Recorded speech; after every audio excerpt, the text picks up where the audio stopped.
শ্রীনগর সরকারি কলেজের একাদশ এবং দ্বাদশ শ্রেণীতে অধ্যয়নরত ছাত্রছাত্রীরা কেমন আছো তোমরা? আমি রেশমা আক্তার, প্রভাষক হিসাব বিজ্ঞান, শ্রীনগর সরকারি কলেজ, মুন্সিগঞ্জ।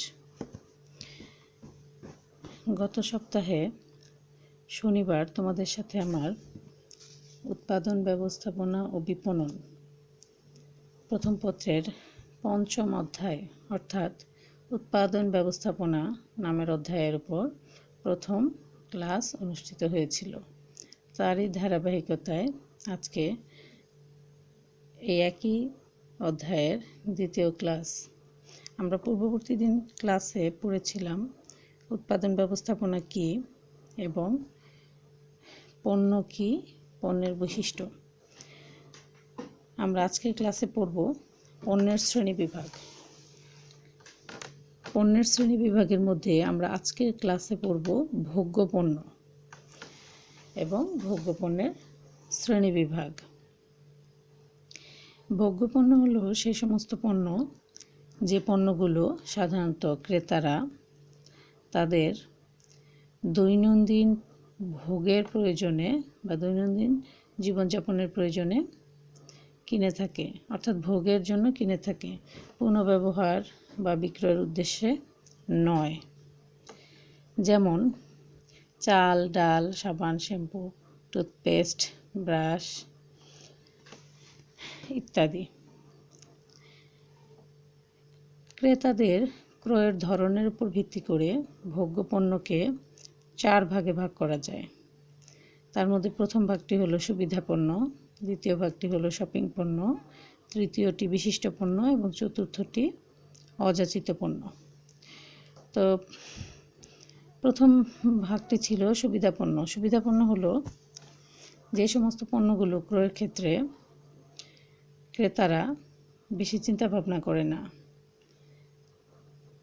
এবং যে পণ্যগুলো সাধারণত ক্রেতাদের ধারে কাছেই থাকে, সেই সমস্ত পণ্যগুলোকে বলা হয় সুবিধা পণ্য। যেমন একটু আগে আমরা যেটা বললাম ভোগ্য পণ্য, মানে ভোগ্য পণ্যের প্রধান শ্রেণীবিভাগটাই হলো সুবিধা পণ্য, যেটা আমাদের দৈনন্দিন প্রয়োজনে ব্যবহার করি আমরা যে পণ্যগুলো। এর মধ্যে আছে চাল, ডাল, সাবান, শ্যাম্পু, প্রসাধনী ইত্যাদি।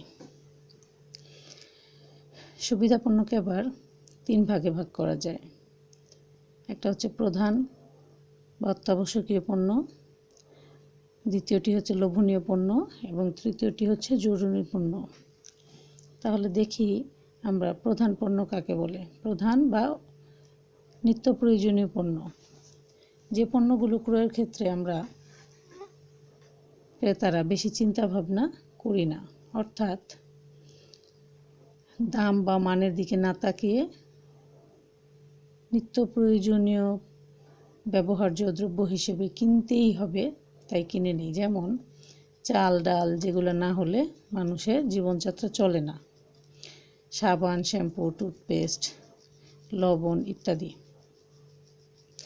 সুবিধা পণ্যের দ্বিতীয় ভাগটি ছিল লোভনীয় পণ্য, অর্থাৎ ভোগ্য পণ্যের মধ্যে যে পণ্যগুলো ক্রয় করতে ক্রেতারা বেশি চিন্তা ভাবনা করে না বা পূর্ব পরিকল্পনা করে রাখে না, দেখা মাত্রই যে পণ্যগুলো ক্রয়ের জন্য ক্রেতারা অনুপ্রেরণা অনুভব করে বা মনের মধ্যে ইচ্ছা পোষণ করে, সেগুলোকে বলা হয় লোভনীয় পণ্য।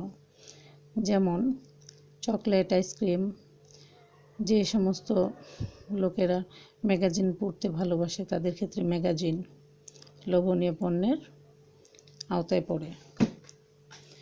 সুবিধা পণ্যের তৃতীয় এবং শেষ ভাগটি ছিল জরুরি পণ্য।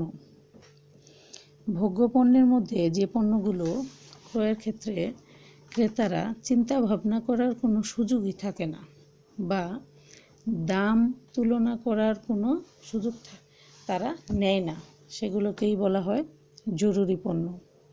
অর্থাৎ এই পণ্যটা কেনা হয় সে অবস্থায়, যে অবস্থাতে এই পণ্যটা কেনা এত বেশি জরুরি হয়ে পড়ে যে পণ্যটি কাছে না দূরে, মান ভালো না খারাপ, দাম বেশি না কম, এই বিষয়গুলো বিবেচনা করার সুযোগ থাকে না। এরূপ জরুরি পণ্যের মধ্যে রয়েছে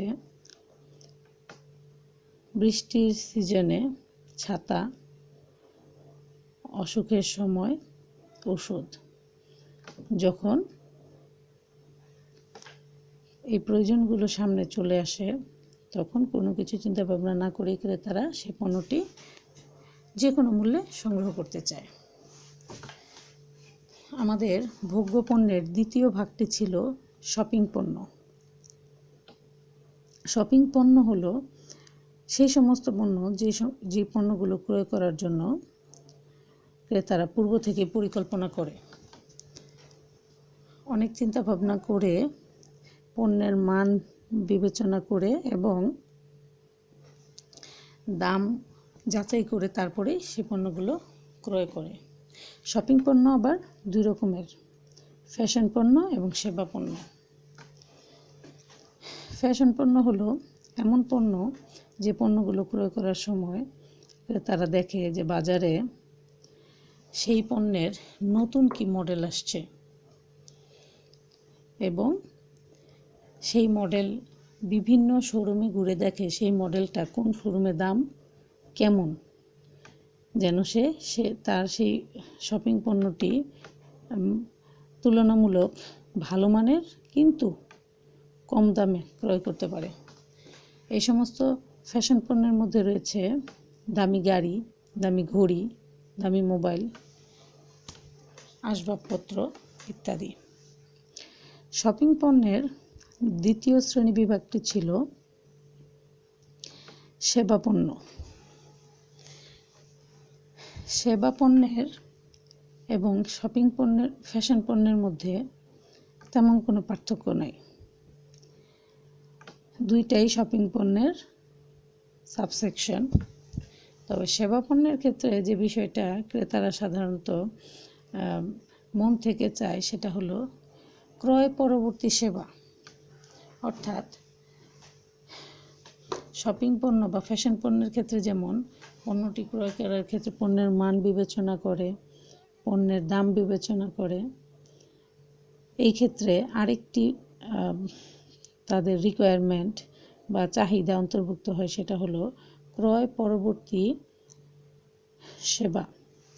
যেমন কেউ কোনো নতুন ব্র্যান্ডের বা কোনো খুব পরিচিত ব্র্যান্ডের রিসেন্ট আসা, মানে একদম নতুন আসা কোনো ফ্রিজ যদি সে ক্রয় করে তাহলে সে চায় যে ফ্রিজটি যদি অল্প কিছু দিনের মধ্যেই কোনো সমস্যা হয় তাহলে যেন কোম্পানি তাদের পক্ষ থেকে ফ্রি হোম সার্ভিসের ব্যবস্থা করে। এবং এই সমস্ত সেবাগুলো যে পণ্যের ক্ষেত্রে প্রদান করা হয় সেগুলোকে আমরা বলবো সেবা পণ্য। ভোগ্য পণ্যের তৃতীয় শ্রেণী বিভাগটি ছিল বিশিষ্ট পণ্য। অর্থাৎ যে পণ্যের ক্ষেত্রে বিশেষ কোনো বৈশিষ্ট্য বা ব্র্যান্ড পরিচিতি থাকে সেগুলোকে বলা হয় বিশিষ্ট পণ্য। এই সমস্ত পণ্যগুলো ক্রয় করার ক্ষেত্রে ক্রেতারা বিশেষভাবে ব্র্যান্ড পাগল হয়ে থাকে। অর্থাৎ তার যে ব্র্যান্ডটি পরিচিত সেই ব্র্যান্ডের পণ্যটি সে ক্রয় করে থাকে। সে পণ্যটি হোক অনেক দূর থেকে সংগ্রহ করতে হচ্ছে বা হোক দাম বেশি দিয়ে সংগ্রহ করতে হচ্ছে। যেমন অনেকের জুতা কেনার ক্ষেত্রে দেশে অনেক রকমের ব্র্যান্ড থাকা সত্ত্বেও দেখা যায় কোনো ক্রেতা হয়তো তার অ্যাপেক্সটাই পছন্দ, কাজেই সে সেই অ্যাপেক্সের কোনো ভালো জুতা সংগ্রহের জন্য অনেক দূরে যেতেও প্রস্তুত থাকে এবং তার জন্য অনেক মূল্য গুনতেও প্রস্তুত থাকে। ভোগ্য পণ্যের চতুর্থ ভাগটি হলো অযাচিত পণ্য। অযাচিত পণ্য হলো সেই সমস্ত পণ্য যেগুলো সম্পর্কে ক্রেতারা এখনো জানে না বা জানলেও সেগুলো ক্রয় করার ক্ষেত্রে বিশেষ কোনো আগ্রহ প্রকাশ করে না। সেই পণ্যগুলোকে বলা হয় অযাচিত পণ্য। সাধারণত বাজারে যে কোনো নতুন কোম্পানির নতুন পণ্য অথবা পুরাতন কোম্পানির নতুন পণ্য বা যে কোনো নতুন উদ্ভাবনী অযাচিত পণ্যের অন্তর্ভুক্ত। অযাচিত পণ্যের আবার দুইটি ভাগ রয়েছে, নতুন অযাচিত পণ্য এবং নিয়মিত অযাচিত পণ্য। নতুন অযাচিত পণ্য হচ্ছে যে পণ্যটি একেবারেই নতুন আসছে মার্কেটে, যতক্ষণ পর্যন্ত না কোম্পানি সেই পণ্যটি প্রচারের ব্যবস্থা করে ততক্ষণ পর্যন্ত ক্রেতা সেই পণ্য সম্পর্কে জানতে পারে না। যেমন নতুন অযাচিত পণ্য হচ্ছে কোনো পুরাতন বীমা কোম্পানির মডেলে যদি কোনো নতুন বীমা পলিসির ব্যবস্থা করা হয়, তখন তাকে আমরা বলি নতুন অযাচিত পণ্য। এই ক্ষেত্রে ওই কোম্পানিকে বিশেষ প্রচারণার মাধ্যমে তাদের পণ্য সম্পর্কে ক্রেতাদেরকে অবহিত করতে হয়। নিয়মিত অযাচিত পণ্য,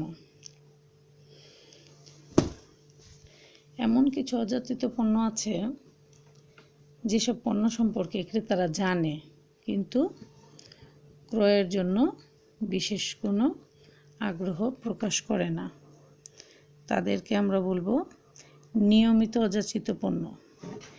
এই সমস্ত অযাচিত পণ্য বিক্রয়ের ক্ষেত্রে বিক্রয়কারী প্রতিষ্ঠানের একমাত্র ভরসা হলো ব্যক্তিক বিক্রয়, অর্থাৎ তাদের প্রতিষ্ঠানের যেই পণ্যটি প্রচলিত আছে কিন্তু ভোক্তারা সে সম্পর্কে জানে না বা জানলেও ক্রয়ে আগ্রহ প্রকাশ করে না, কাজেই সেই পণ্যটি সম্পর্কে ওই প্রতিষ্ঠান কিছু ব্যক্তিকে দায়িত্ব দিয়ে দেয় যেন তারা ওই পণ্যটি বিক্রয়ের প্রয়াস চালাতে পারে। এভাবেই ওই পণ্যটি সম্পর্কে ক্রেতারা জানে এবং ক্রয় করে থাকে। তো এই ছিল আমাদের ভোগ্য পণ্যের শ্রেণী বিভাগ। আমাদের পণ্য মূলত দুইটা ভাগে বিভক্ত। প্রথম ভাগটি হচ্ছে ভোগ্য পণ্য, দ্বিতীয় ভাগটি হচ্ছে শিল্প পণ্য। তো আমরা এতক্ষণ ভোগ্য পণ্যের যে বিভিন্ন শ্রেণী বিভাগ রয়েছে,